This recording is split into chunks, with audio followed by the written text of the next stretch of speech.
Quiero que sepáis que esta conferencia que vamos a ver hoy estaba prevista para ser dada en Zaragoza el día 30 de junio, pero por motivos ajenos a nosotros mismos, esa conferencia pues no se ha podido dar.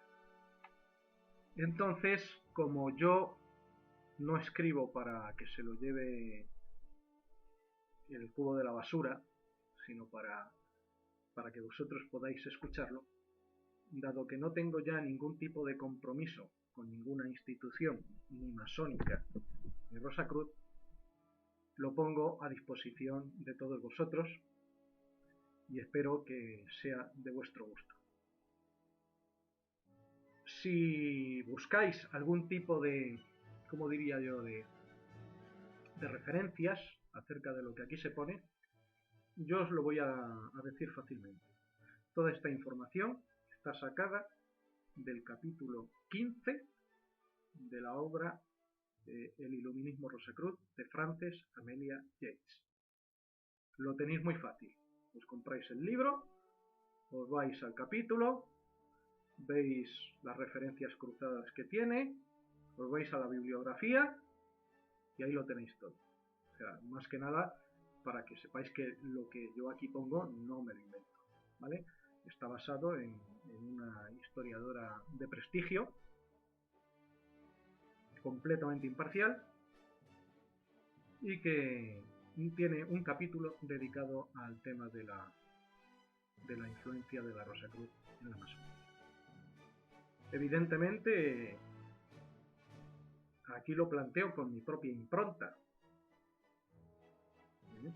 pero vamos, que sepáis que yo no soy historiador, tampoco tengo acceso, dado que no tengo una determinada carrera, a libros antiguos, no poseo conocimiento ni del alemán, ni del inglés, mucho menos de las lenguas muertas o antiguas, como el latín, el griego o el arameo.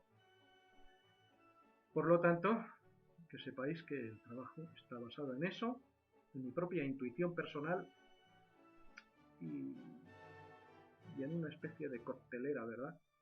Pero utilizando la razón. Yo os quiero decir que siempre en todos nuestros trabajos, o en la mayor parte de ellos, intentamos huir de todo lo que es una mitología barata, un misticismo facilón. Bien, la conferencia esta la hemos titulado Influencia de la Rosacruz en la masonería. Los mitos y leyendas acerca de los canteros constructores de las catedrales del medievo provienen de poemas gremiales del siglo XV. Muchos masones consideran dichos escritos fundacionales como la prueba fehaciente de la existencia de la masonería operativa.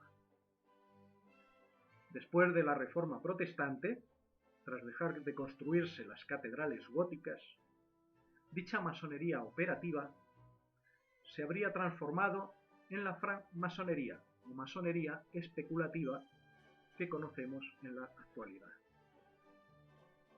En estos documentos manuscritos, que la masonería considera como su prueba fundacional más antigua, la albañilería, la carpintería y la cantería no serían otra cosa que la geometría euclidiana, y donde el mito nos traslada a épocas contemporáneas del diluvio, del patriarca Abraham e incluso del imperio egipcio. Según una fuente clásica mencionada, Diodoro Sículo, se nos indica que la geometría es una invención del dios egipcio Thoth Hermes, con el fin de poder enfrentar las inundaciones del caudaloso río Nilo.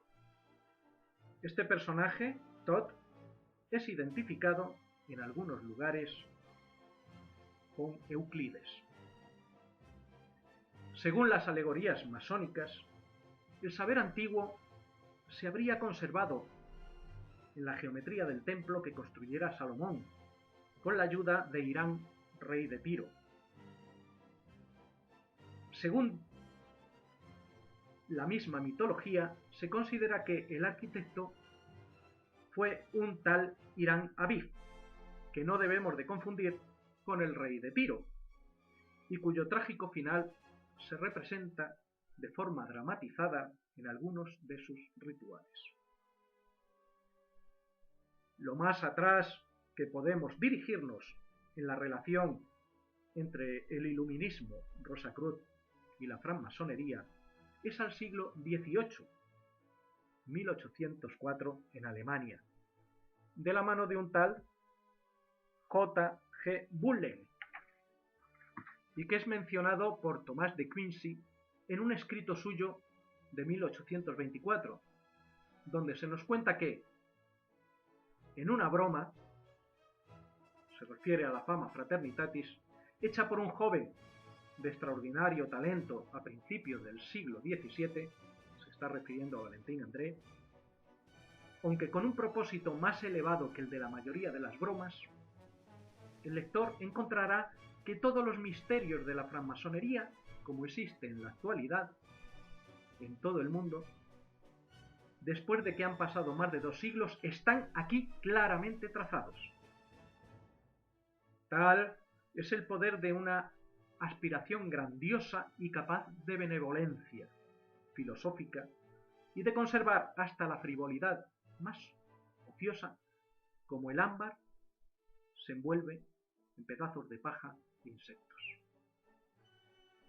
El mismo de Quincy, como nosotros, y antes la historiadora Frances Amelia Yates, estaba convencida de que no había ningún documento histórico que pudiera demostrar que en Alemania, en la época de los manifiestos, hubiese existido algún colegio o logia de hermanos Rosacruces. No obstante, sí estaba convencido de que cuando las ideas rosacruces cruzaron el Canal de la Mancha, dieron origen a la francmasonería. De alguna manera, fue el semillero. Afirma también, sin algún miedo de hacer el ridículo, que la masonería no es otra cosa que las doctrinas rosacruces tal y como fueron interpretadas por aquellos que las trasladaron a Inglaterra, desde donde habrían retornado de nuevo a Europa, envueltas con los rituales y simbología de los maestros canteros. De nuevo, según de Quincy, la responsabilidad de haber importado a Inglaterra las doctrinas rosacruces, dándoles un nuevo nombre, fue del médico inglés Robert Flood, concluyendo que los primeros masones fueron una sociedad surgida del movimiento Rosacruz, seguramente en el curso de los 13 años que van de 1633 a 1646, y probablemente entre 1633 y 1640. Hay que distinguir entre la historia mítica de la masonería operativa original de la institución especulativa, esotérica y organizada que vendría a ser definitivamente en el siglo XVIII. Según la leyenda, la francmasonería es tan antigua como la arquitectura, pues su origen se remontaría al rey Salomón cuando construyó el famoso Templo de Israel, y con mucha posterioridad a los gremios medievales de los albañiles que levantarían las catedrales góticas. Si de la relación entre masonería y Rosacruz hablamos, la mención más antigua que se conoce la podemos encontrar en un poema publicado en Edimburgo, Escocia, en 1638, en el cual se menciona la ciudad de Perth, la ciudad hermosa, donde podemos leer: porque lo anunciamos, no es nada grosero, porque somos hermanos de la Rosa y Cruz. Tenemos la palabra del masón y una segunda vista. Podemos predecir correctamente las cosas que vendrán.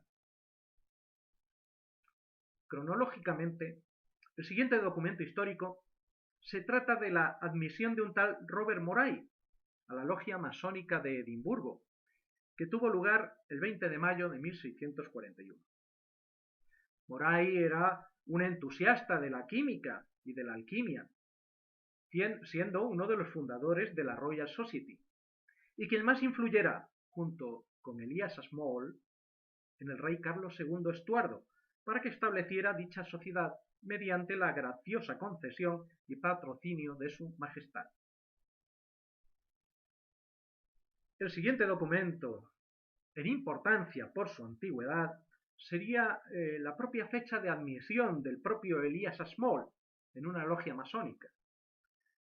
De su puño y letra escribió en su diario que el 16 de octubre de 1646 fue admitido en una logia masónica en Warrington, noroeste de Inglaterra, en el condado de Lancaster. Podemos presumir que esa logia ya existía, dado que la evidencia nos muestra que Small no habría sido uno de sus fundadores. Escribió en su diario, del mismo modo, los nombres de otras personas admitidas el mismo día que él, y entre las que se encontraba su primo Henry Manswaring, de religión puritana. Dado que Small era monárquico, es evidente que la logia ya practicaba los principios de tolerancia religiosa y política de la actual institución, ya que recibía como miembros, de forma igualitaria, a gente contendiente en la guerra civil. Ya sabéis, la Guerra de las Rosas. La noticia detallada de Elias Small sobre su iniciación masónica, según está constatado, es la referencia escrita más antigua que se conoce de la masonería especulativa en una logia inglesa. No podemos obviar que estos primeros datos sobre la masonería se refieren precisamente a un personaje cuyos conocimientos de las doctrinas rosacruces es innegable, dado que está comprobado, Elías copió de su puño y letra los manifiestos rosacruces, y a los que agregara una carta suya de puño y letra en la que expresaba su extraordinaria admiración por los objetivos que perseguía la fraternidad y solicitando asimismo ser admitido en ella.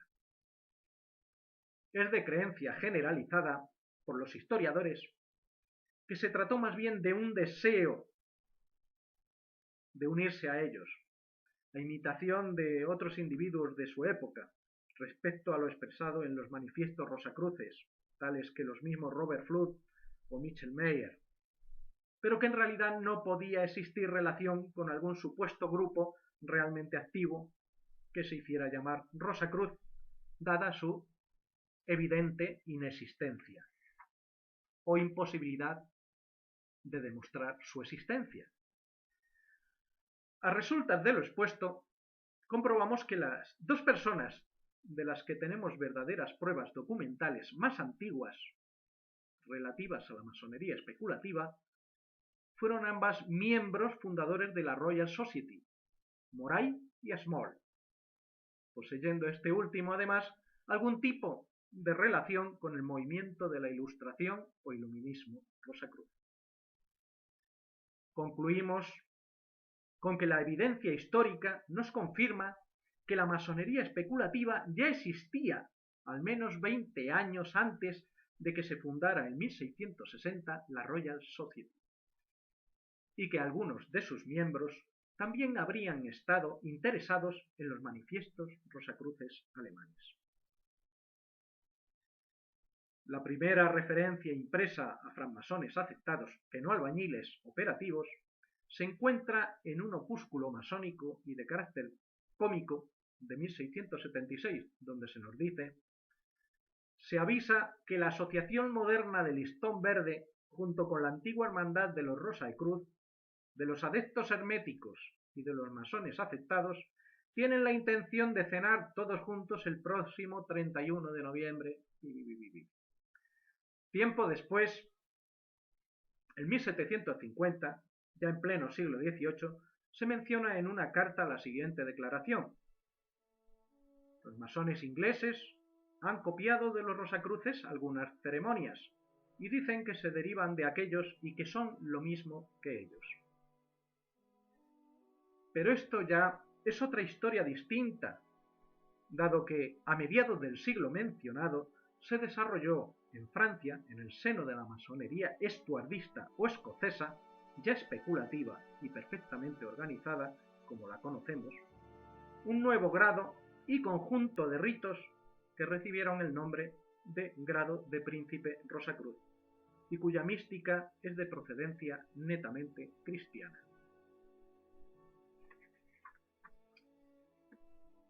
Entendemos con esto la aceptación, aunque tardía, dentro de la propia francmasonería, de la influencia del pensamiento rosicruciano sobre la propia institución filantrópica. Si no había Rosacruces, nos dice Frances Amelia Jace en su obra El Iluminismo Rosacruz, había quizá en el ambiente algo así como un movimiento masónico o premasónico primitivo. La fuente mítica oficial de la Gran Logia de Inglaterra, la obediencia más importante en número de miembros, son las constituciones de los francmasones, publicadas en inglés por el pastor presbiteriano, que no masón, James Anderson, en 1725, y que viene siendo considerado como un documento de gran autoridad para la historia masónica, por parte de las conocidas como obediencias regulares de ascendencia británica. Una de sus más importantes declaraciones comienza diciendo lo siguiente: Adán, nuestro primer padre, creado a imagen y semejanza de Dios, el gran arquitecto del universo, debe haber tenido escritas en su corazón las ciencias liberales, especialmente la geometría, porque desde la caída encontramos los principios de esta en el corazón de su prole. La historia de la geometría, es decir, de la masonería operativa, en estas constituciones es pues buscada e identificada en forma alegórica en todo el curso de la Biblia, hasta terminar con la construcción del Templo de Salomón. Después de hablar de la edificación, de los albañiles y de las construcciones que figuran en la Biblia, pasan a referirse a la arquitectura no bíblica. El arte real de la cantería habría pasado de los judíos a los griegos, de donde lo tomaría Roma, que así se convirtió en el centro del saber y del poder imperial, llegando a su más alto valor con César Augusto, bajo cuyo reinado habría nacido el Mesías de Dios, gran arquitecto de la Iglesia de Cristo. Augusto patrocinó, según la misma fuente, al gran Vitruvio, siendo hasta hoy patrono de todos los verdaderos francmasones. Refiriéndose ya a los tiempos modernos, el relato afirma que la reina Isabel I, la hija de Enrique VIII, no habría sido favorable a la arquitectura, pero que posteriormente el rey Jacobo habría revivido las logias inglesas y rescatado la arquitectura de la clásica romana. En Italia, se nos dice, brillantes arquitectos habían revivido el estilo clásico, restaurado por el gran Palladio, cuyo rival en Inglaterra no es otro que nuestro gran maestro albañil Íñigo Jones. Carlos I, al igual que Carlos II, también habría patrocinado a Mr. Jones, y a quien se presenta como un indudable masón. También se menciona con elogios a Sir Christopher Wren, indudable arquitecto de la Catedral de San Pablo en Londres.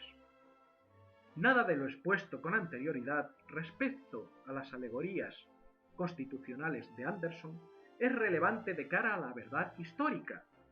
¿Cuándo se fundó la masonería moderna como sociedad secreta organizada? Anderson no hace ninguna declaración a este respecto, pero parece que en su relato Íñigo Jones tiene una gran importancia, tal vez queriéndonos decir que la masonería como institución histórica, diferenciada de la leyenda masónica, comenzó a propagarse en Inglaterra con la introducción y difusión del estilo clásico de Roma por obra del tal Íñigo Jones. Visto lo anterior, en La Haya hay constancia de la existencia de movimientos rosacruces desde 1622, respecto a los cuales se conoce una cierta cantidad de material histórico.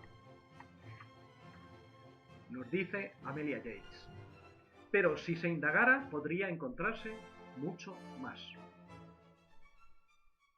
Es más que probable que la masonería especulativa encontrara en La Haya las condiciones adecuadas para persistir de forma independiente o en conjunto con el movimiento Rosacruz en una atmósfera de fidelidad a una causa perdida, cuya figura central, después de la muerte del ex rey de Bohemia, Federico del Palatinado, era su real viuda, la ex reina Isabel Estuardo, quien durante tanto tiempo tuviera su corte en La Haya.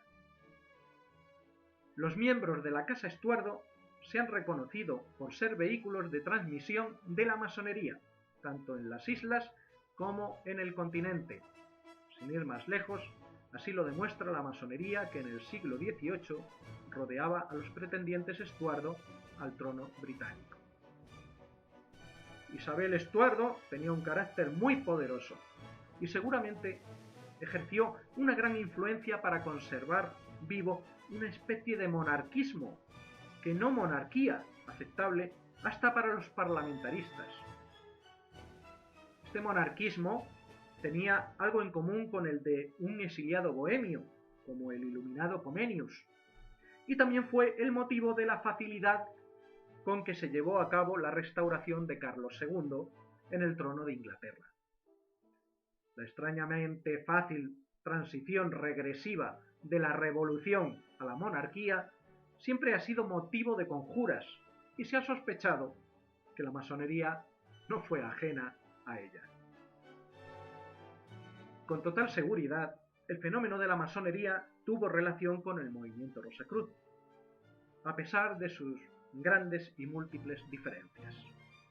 La masonería combina una concepción esotérica de la religión con enseñanzas éticas y énfasis en la filantropía, siguiendo de este modo las directrices de los hermanos Rosacruces, pero se aleja de estas en tanto en cuanto que no tiene interés en reformar las artes o las ciencias, ni en la investigación científica, ni en la alquimia, ni en la magia o física. Del iluminismo e ilustración Rosacruz, la masonería habría tomado el aspecto meramente filantrópico, concentrándose el resto de aspectos mencionados en el Colegio Invisible de la Royal Society y en otras instituciones similares. Nunca sabremos, por ejemplo, si John Dee fue un proto-Rosacruz o Francis Bacon fue una especie de francmasón primitivo. Ni es necesario, porque no tiene la menor importancia que sepamos tal cosa, dice Amelia Yates. Es mucho más importante identificar la influencia que ejercieron las ideas rosacruces que inventar la afiliación de cualquier personaje a una sociedad secreta.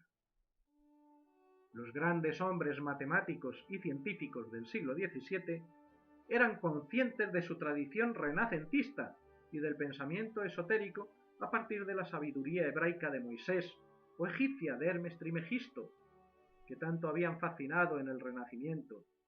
Estas tradiciones, es evidente, sobrevivieron a lo largo de aquel periodo mediante las sociedades secretas. De ahí que no podríamos comprender de forma plena a los primeros miembros de la Royal Society si no tuviésemos en consideración las influencias esotéricas renacentistas que sobrevivían en sus antecedentes formativos. Y estos antecedentes místico-esotéricos de los que no se hablaba, o sea, secretos, eran una herencia del Renacimiento, de aquellas tradiciones de la magia y la cábala, del misticismo hermético o hebraico, que era la base del neoplatonismo gnóstico desarrollado por el Renacimiento italiano. Podemos, ahora sí, considerar, concluye Amelia Yates en su Iluminismo Rosacruz, la fama, fundamentalmente la fama, como un manifiesto perfecto, porque allí se combina, en efecto, la proclama del avance de la ciencia en una edad nueva e ilustrada con la sutil insinuación de la invisibilidad como característica distintiva de los hermanos de la Rosacruz. Para finalizar, nosotros podemos considerar que hubo una especie de realimentación cultural entre las islas y el continente, fundamentalmente con Bohemia y los principados alemanes y el Palatinado, de la mano de John Dee I, de las islas al continente, y de Robert Flood después del continente hacia las islas. Que el movimiento Rosacruz, de carácter ecuménico e integrador o sincrético, no prosperaría en Alemania como institución orgánica y activa, al menos en la época de los manifiestos. No obstante, se había instituido en torno al matrimonio del príncipe Federico del Palatinado, rey de Bohemia, por un invierno, y de su esposa Isabel Estuardo, hija del rey Jacobo de Inglaterra, como un proyecto de federación evangélica que pudiera hacer frente a la contrarreforma del papado y del imperio de los Habsburgo. Este movimiento, iluminismo o ilustración, habría regresado a las islas de manos de personajes tan ilustres como el médico Robert Flood, donde fue retomado por gentes tan sugerentes como algunos fundadores de la Royal Society y que tendrían una importancia crucial en la refundación en las islas de la actual francmasonería, de institución meramente operativa que aceptaba de vez en cuando a algunos miembros ajenos al oficio, en ya, de forma definitiva, en especulativa, donde las artes del gremio de la construcción quedarían como somero simbolismo dentro de su constitución iniciática y ritual. Hemos dicho.